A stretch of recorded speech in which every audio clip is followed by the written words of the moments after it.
Oui, mesdames et messieurs, aujourd'hui, dans le cadre d'analyse Nabiso, nous allons parler d'un jeune. Lui, c'est Olivier Punga. Olivier Punga, un jeune de 32 ans, qui a été assassiné, si je peux le dire, à Orokoufa, Likolo, et à torture policière. Une fois de plus, pendant le régime de Félix Tshisekedi, il y a encore des morts. Oh, bateau subi ça qui torture policière. Mesdames et messieurs, c'est vraiment déplorable et pitoyable parce que on a comme l'impression que les choses ne changent pas, mais on se rend compte que ils ont juste héritage. Il y a un recrutement moroboué, ça la période moroboué, mais ils allaient toujours continuer. Aujourd'hui, les Congolais se sentent en insécurité, ce qui base devant un policier. Aujourd'hui, on ne refuse pas qu'il peut y avoir des crimes, il peut y avoir des infractions. Mais quand on envoie un policier, on a un mandat pour arrêter Moutou, ces policiers-là ont l'obligation à connaître la loi. Parce que nous le voyons même en Europe. Quand un policier vient t'interpeller, vient t'arrêter, il te récite tes droits. Il te récite tes droits. Et puis que non, mais on a droit à et puis non, il parle qui c'est le droit naïe, Moutou a l'interpeller. Mais chez nos policiers, ce n'est pas le cas. Aujourd'hui, les policiers, ont bomba Moutou. On ira à Niama. On ira à Niama. Les sons, il y a humain et le c'est l'eau. Moi, je me pose des questions. Est-ce qu'ils font ces choses par manque de formation ou par manque d'information? Parce qu'un policier, avant il a arrêté Moutou, se renseignera sur la dite personne. Est-ce que c'est une personne très dangereuse? Ok, non, ce qui a accueilli, qui a arrêté, le policier peut facilement perdre sa vie. Oui, ils ont ces droits-là de s'informer. Ils ont ces droits-là de s'informer. On a suivi dernièrement comment on a arrêté un gouverneur, le gouverneur du Congo central, Atuma Tubwana. Très déplorable. Donc, on dirait que ça, les policiers sont bazar formés. Tout ça est dû à quoi? Et cela est dû à la formation, à la recrutement. Quand ils s'abattent dans la police, quand ils sont intégrés dans la police, juste parce que quand nous connaissons les voyous, les aujourd'hui, les policiers. Baza policier, déontologie ya ba policier ezanini, ba loi ya ba policier azali censé qu'on respecter. Les autres comment considérer ben policier le roi mokozi. Eh chef, nini boye. Ceux qui policiers ont interpellé, tu te sens en insécurité. Ça c'est déjà un problème. Le lot Olivier Punga à cause il y a histoire moko boye, il y a une voiture donnée en gage. Donnée en gage, c'est-à-dire mutu azana nyongo na yo mais azini na simbisi yo na loko asa loko a pêché bi on simbe loko dans nos valeurs comme ça na robana au foot malem maintenant si ça nyongo na ngai.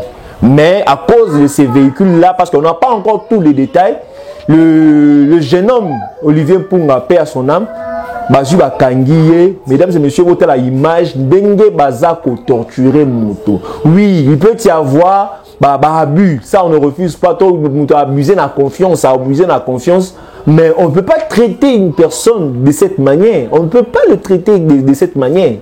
Mais pourtant, les policiers sont censés respecter la loi.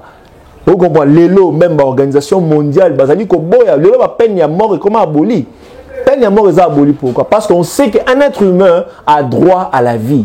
Un être humain a droit à peu importe la grandeur de tout ce qu'il a fait. On ne pouvait pas les torturer. C'est pire. On a même filmé. On a un jeune garçon torse nu, en sous-vêtements. Bozu maboko na ebo kangi. Bozo betaye lokola nyama. Et baokutaye akufi na kati ya basali ya services spéciaux. Ça c'est grave. C'est comme si nous sommes dans un pays où la loi est à la ratée. Nyonso nini recrutement salamaki mabe. Moi na wazaki kuluna, moi na wazaki muyibi. Bozi tant ya ko former suffisamment te, bozi ko cotiser na la police. Nda au moins na yebo ayemba mo pona ko kanga mutu. Ayebo ayebi kute ke po ya et pas mutu. Faut OPO ça na mandat moko bo ezo permettre yo kota. Ayemba mo s'attaquer na mutu, au moins na quand même ko boma mutu. Neti biso dernièrement awa. Na quartier ngala sali ko vanda. Un policier il y avait un autre jeune de notre quartier, il n'y a pas de circuler. Ce que les jeunes, policiers, au moins bon bazo avancer mon jeune na wana boye a Jésus ameki ko batama ba ye ba landeli jeune boye ba te ba question jeune azo répondre na épé bien likango to ta kana suka bo bazo ba betie balle yana na bana ba policier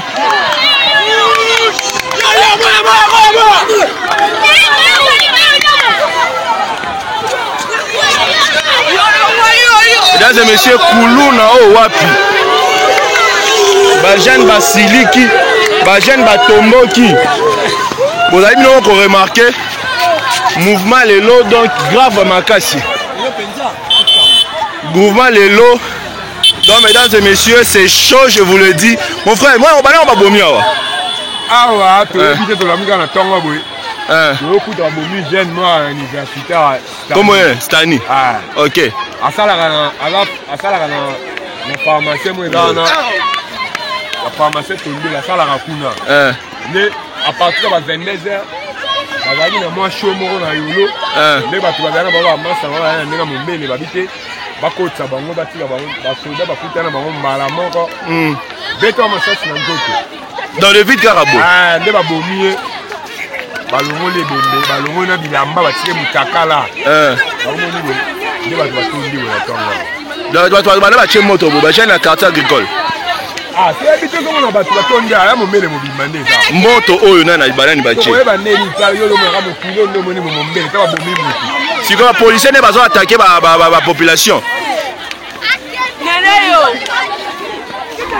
mesdames et messieurs, comme vous le constatez, on peut le constater. Pour dire que non, la première les jeunes, c'est ce que font les policiers aujourd'hui. C'est ce que font les policiers. Image on va montrer sur les chaos, ils ont image, il y a des jeunes il y a quartier tomber sous siat. Ndenge ba jeune ya quartier ba tomber sous siat en la quartier agricole na limité ba tomber sous siat pourquoi parce que ba policier ba commis quoi en profiter pour faire n'importe quoi pour ôter la vie aux Congolais à cause de la traiter comme un animal jusqu'à quand un Congolais doit être traité comme un animal bon moi ni ba image ya tout matubwana un gouverneur ba qui traiter de la sorte. Oh, lors il y a discours à président à tout même si c'est un cas de détournement, c'est pas aux policiers de juger et de se comporter de la sorte. On a recruté n'importe qui. C'est ça le problème. Aujourd'hui, les gens vont condamner Félix. Oh, Félix, Marambo s'est passé pour oui, mais type Félix a commis un pouvoir, on ne refuse pas. Mais ce sont toujours les mêmes policiers on va utiliser. Ce sont toujours les mêmes policiers. Oh, parce qu'à une époque, à Kabila, nous allons continuer à l'époque à Félix. Le problème qui est là, ce n'est même pas un problème de régime, c'est un problème de recrutement. Il faut qu'on bande le recrutement. Il faut vraiment qu'on bande le recrutement. Recrutement, Salami Mabé. C'est presque tous les jours. Donc, ces semaines, comme à lundi, combien de cas de bavure policière? Combien de cas? Donc, il y a un ministre. Donc, il y a la fille, il y a docteur Wangata. Kaka ya policier jeune moba kufi awa comme on est ancien réalisateur il y a Tekam Nabiwan ba beti ba balle les policiers en question s'est enfui toujours ba bavure policier yango na yebité problème yango na population ezani population ça ennemi il y a la police. Aujourd'hui, la population se sent à l'aise, se sent plus en sécurité. Si on est devant un coulou avec un policier, si on est dans un policier a botolanga téléphone. Policier a botolanga téléphone. Et pourtant, donc au moins un policier, tu dois te sentir en sécurité parce que c'est lui qui doit te protéger. Mais au Congo, c'est le contraire. En fait, tout ce que nous disons, ce n'est pas dans le souci à dénigrer cette police. Parce que c'est la police qui a un beau cannabis, mais ça nous fait très mal, ça nous blesse, ça nous choque de voir cette police qui est censée nous sécuriser. Yenda komi kobomabiso. Oboni siko lelo jeune oyo nani Olivier Punga, moi un enfant unique d'une famille paix à veuve. Motani maman nazolela. Mais évitez ceux qui l'autisent le même langage. La balance c'est image ya maman la bango nengaza kolela. Si vous êtes là, si vous vivez, si vous vivez, à vivre sous longtemps. papa ministre yo moko zali papa ata soko bomi mutu nga nazali veve mwana nanga kaka ye wana papa bakoki koboma mutu modele wana bakoki kobeta mutu ndenge wana justice nga nalingi esalema na mboko nalingi justice esalema mpona bato wana abengatanga parateke o mwana na yo asali boye mosambisi mwana apres boke kotia mwana lokola clandestin papa ezalaka wapi Rappelez ce qu'on a fait à Rossi Mukendi. Tout se rappeler la cas Rossi Mukendi. Liwa ya mutu moko et bon combien de personnes. Et puis bato ba ko après Rossi Mukendi. Et ça bato hotel ba beta ki bango ba balle mais aki souci ya ko perdre un être cher. Il y a ko perdre un être cher. Mais to koloba jusqu'à quand pour que mamou si là. Nini to salité. Quel genre de recrutement avez-vous effectué? C'est vraiment décourageant. Ça c'est une vérité. Parce que les longs dos aboués, tant qu'on n'aura pas une police responsable, ces gens de bavure, et ils en tous les jours. Donc, quand on a la semaine, moko, dans l'image, on a la vidéo, on a lundi, les policiers va décevoir, tout ça qui choqué ma casse. Et puis ça continue.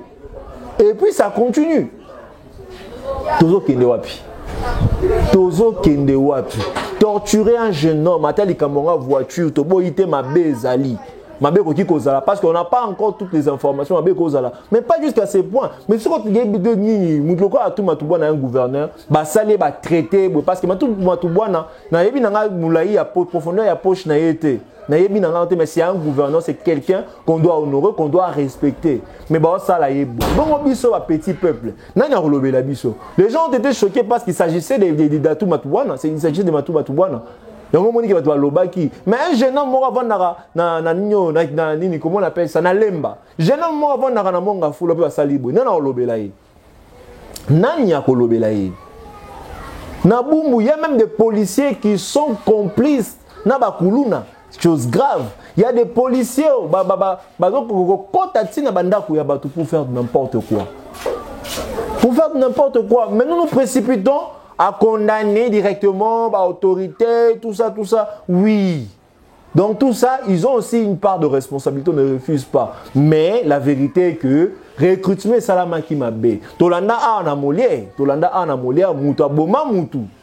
Baluki si akimi na ye, tellement qu'il y a ça qui n'a choisi à qui on commis koti sana kimbila. A commis policier, na suka osa nini, abomi su mutu mususu. Sikoto ki rolo balelo nini. La police est comme ici, comme regardez ces images, mesdames et messieurs.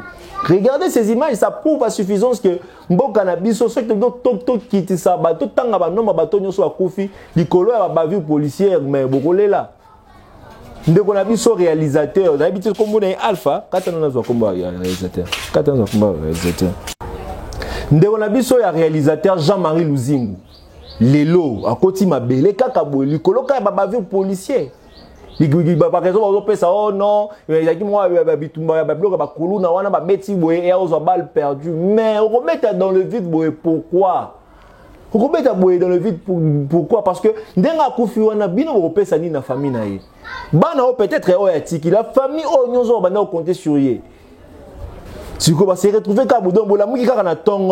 peut-être notre grand frère, notre frère, Akeli Koluka. Mais parce que Nakata police, Moutouma Bomier, Moutouma Wato qui t'a suffisamment, Moutouma contre la police, à se comporter en responsabilité, Moutouma Wamoni qui le fait, va payer Munduki, et comme ici est maître du monde, à retirer, à remettre la balle, le retentir, dans le moment où il y a Kolinga. Ça, c'est quel pays? Ça c'est quel pays? Non, que c'est mieux que tout autre un système que non bomi ba bomi yo.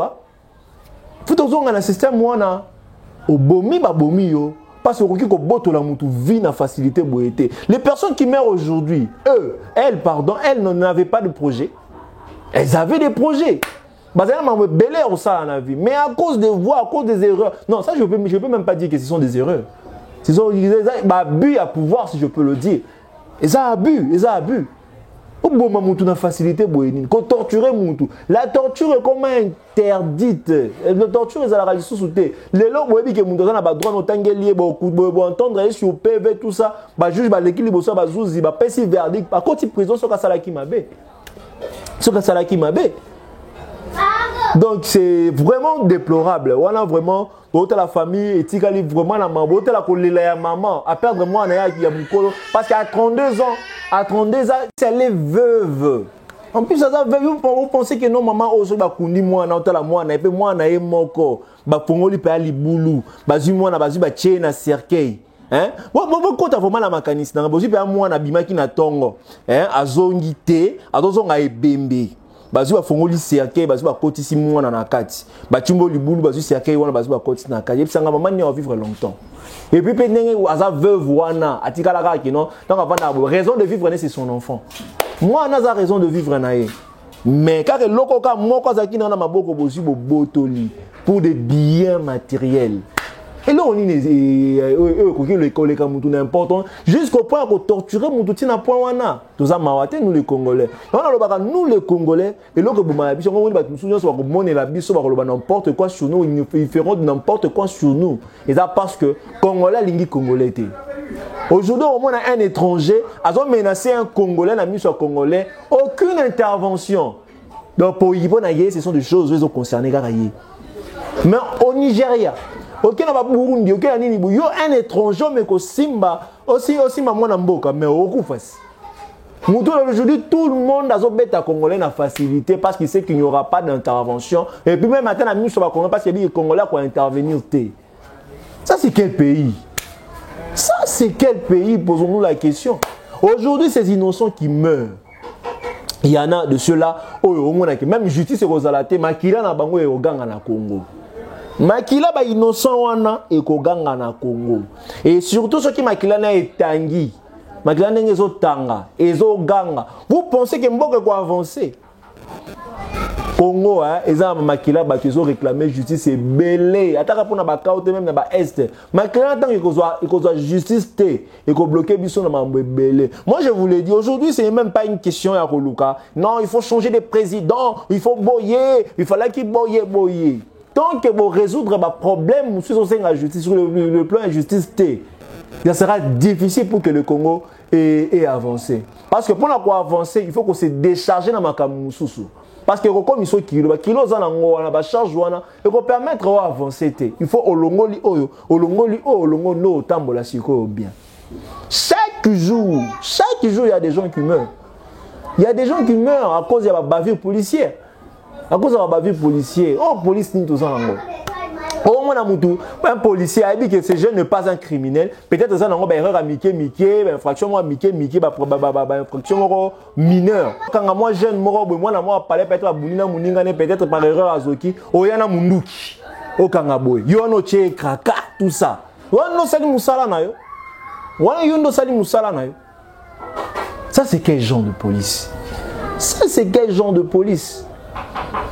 donc on est vraiment dans l'insécurité.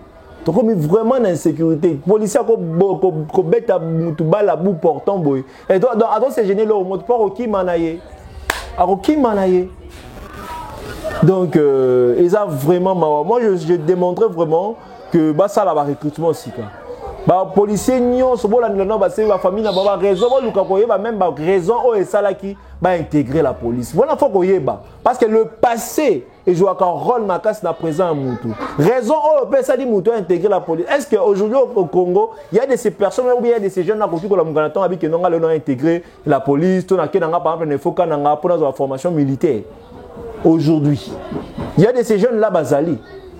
Oui, ba ko ki kozala, mais la majorité bazana bango kaka il y a que azana problème akana ka muto ngana bi ba to côté la police juste parce que basara ndekone mabe puis façon ça mabe bazali siko faut éviter siko ba to bango nde ba intégrer la police il faut qu'on t'a le passé et puis le mal aujourd'hui tout ça un problème en numérisation par exemple en moi juste quelques secondes moi instant au betika abozi information sur la personne. Baba commissariat na biso eza équipé sur le plan numérique. On a du mal à faire des recherches sur des gens. On confond même des personnes dont on est censé arrêter. Une personne peut commettre un meurtre, commettre un crime. Au moment où vous avez du mal à les retrouver, vous avez du mal à avoir des informations sur eux. C'est ça aussi le problème. Un problème de formation, un problème de matériel, un problème de moyens. C'est ce qui fait que la police est à la police moroboye. Oyo, ils ont fini Samboka. Mesdames et messieurs, nous sommes arrivés à la fin de notre petite analyse.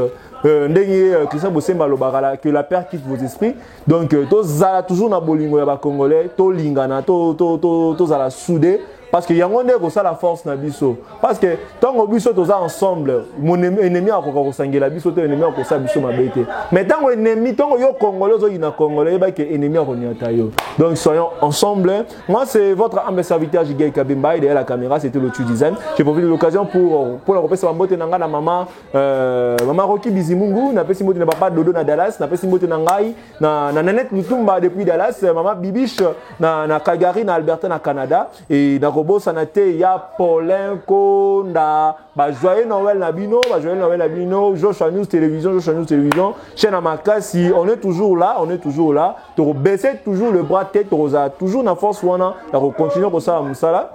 Et je signale aussi que derrière la caméra, c'est Lotus Design Sola Makasi, donc on est ensemble, tu peux s'en rendez-vous dans le prochain numéro.